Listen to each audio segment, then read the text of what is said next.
Hello guys, in today's video I'm going to show you how you can transfer dogs coin from Telegram wallet to OKX exchange.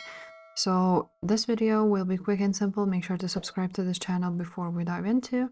After that, once you are on Telegram wallet, you want to scroll down and click on more assets, and here you will have your dogs. You open it up, and here you can go ahead and click on send option and choose external wallet. For me, it's not yet available, but it will be today.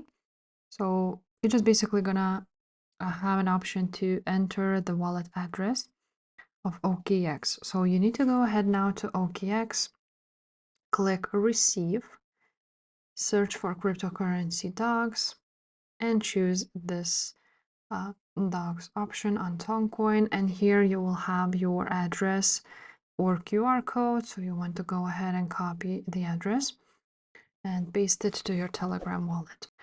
After that, you will be able to send your dogs to OKX from Telegram. If this video was helpful, make sure to subscribe, and I will see you next time. Bye.